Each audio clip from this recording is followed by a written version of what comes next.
Okay. You want to clap? You're good at I clapping. would love to clap. He loves clapping. I went to college for so. Did you get it? Are you tucking it?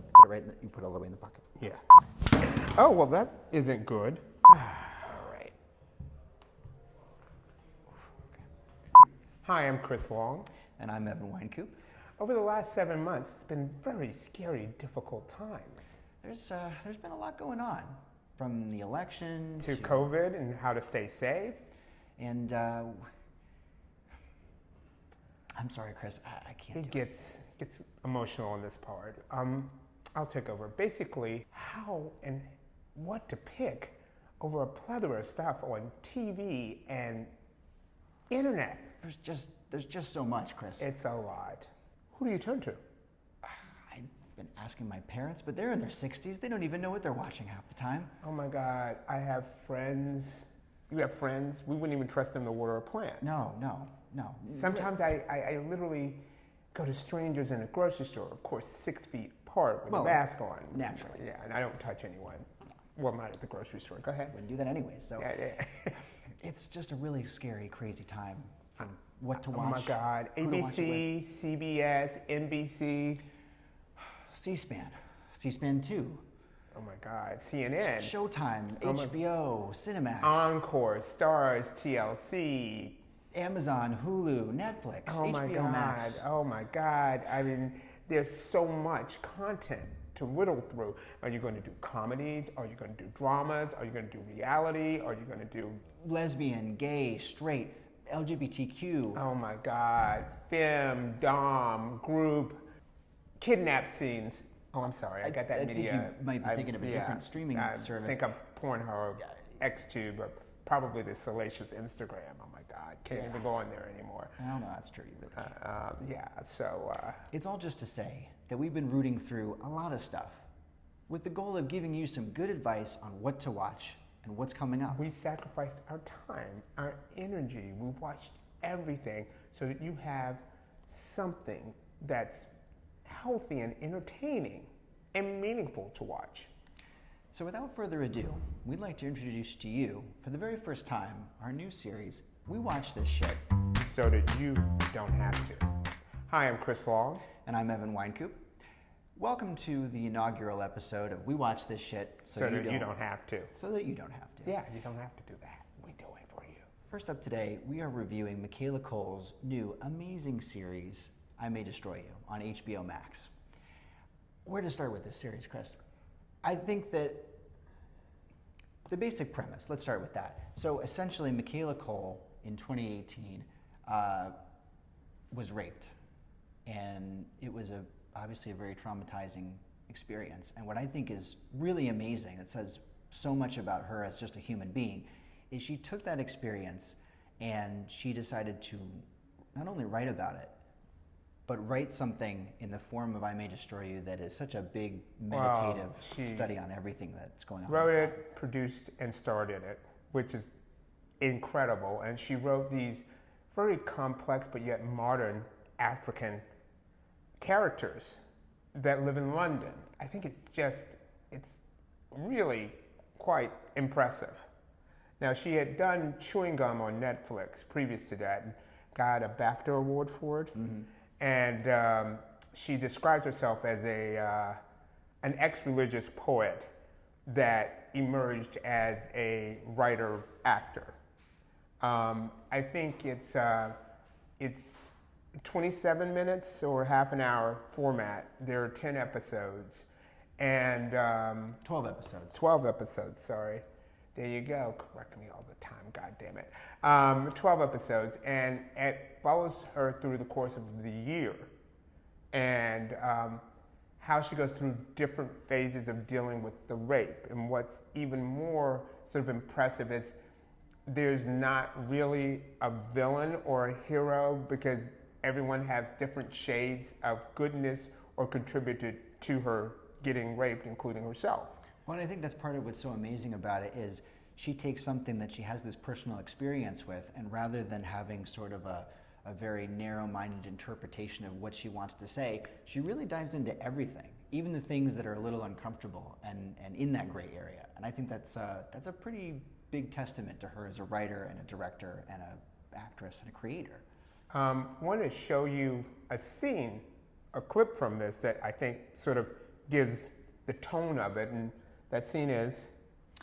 It's episode 8, so to set it up for you, Micaela's character, Arabella, has now joined a support group for women that have been subject to sexual violence. And they basically are going around the room talking about their experiences, and Arabella... Well, we don't want to spoil it, we'll just show the clip. We'll just show the clip. There you go. It's hard to stop it when it starts off so small. Steve's like that. Remember, all aggressors. Oh, it's Bob, sorry. I took Bob aside. I said, can you stop? Barely finished speaking before he's looking all horrified, saying he'll never talk to me again because it's safer. Looking at me like I'm crazy. Well, Bob probably does think you're crazy. He thinks this is all a little uncalled for, and this personal space thing is all going a bit too far. And he's very confident in his view because he's gone exploring to see for himself what boundaries and violations these women might be banging on about, because Bob's thorough. And on these explorations, Bob found the line that separated him from everything else. Rather than crossing it, he tiptoed on it, and he experienced this feeling of being on the boundary, on the border, right on the line of being neither in one place or another, and saw how in this grey area, where nothing was quite clear, no one could be clear. We can't articulate, we fuddle our words. We couldn't pinpoint exactly what it was he did that we felt was so wrong. So yeah, Bob thinks you're crazy. Yeah, he thinks he's the smartest man in the room who knoweth all things, because Bob has observed the detail. We have to start observing Bob. Telling him. We do see the detail. We see you, Bob.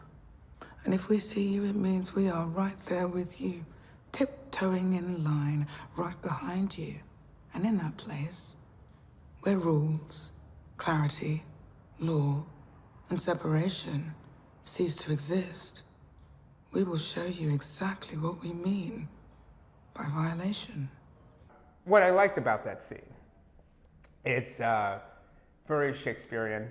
It's this surprise monologue that just blows you away. For me, this idea that men have been studying women to figure out how to seduce them and all their characteristics, and her just saying, well, you need to study Bob, is quite overwhelming and impressive, and just makes you want to think. I think it's a great example too of, and again, they're 30-minute episodes, right? And I think one of the things you and I talked about really early on with this series is you blink and you just have moments like that, these 90-second moments where you think, I must be watching a 90-minute 2-hour film, and you're 5 minutes into the episode. And I think that that's just such a great testament to the fact that all of her writing and all of these episodes, they really don't have any fat on them. There's nothing that's extraneous or that doesn't drive things in an important direction.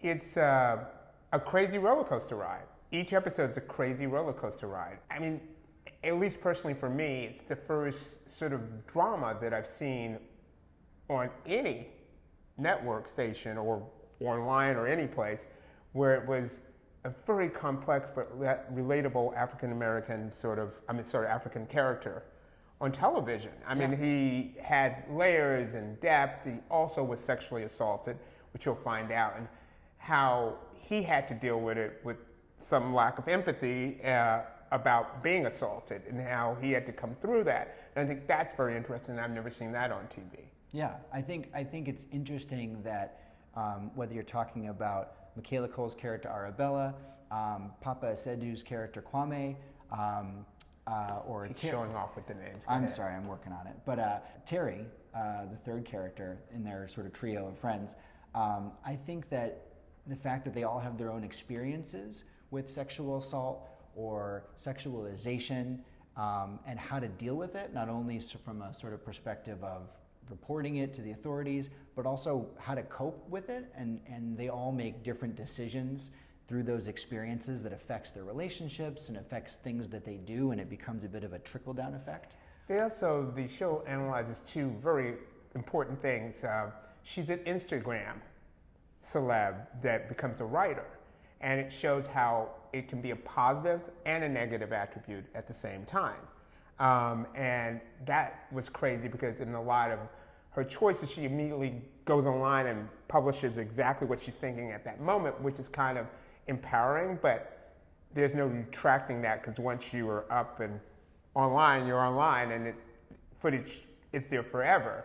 It also examines sort of the different components of rape, not just physically being raped, but being raped by media or your boss, or just being taken advantage of. And I think that's what really pulled me in on it. Well, and I think what's interesting about that too, as we talked about this before, Chris, it's rape in this particular context in this series, but it's also a lot about the power dynamics that occur, and how it's not even always so much about the sexualization that occurs with something like that, but also just the empowerment or lack thereof that occurs. And I think that it's a really profound, amazing thing. And again, you're packing all this into a 30-minute series, which I just think is like phenomenal. And HBO has been doing a lot of African American content, and I appreciate that very much, but some of it just, for me, doesn't make sense. But this one is going under the radar, and I suggest everybody watch it. It's just an empowering piece, and it's rare that we both like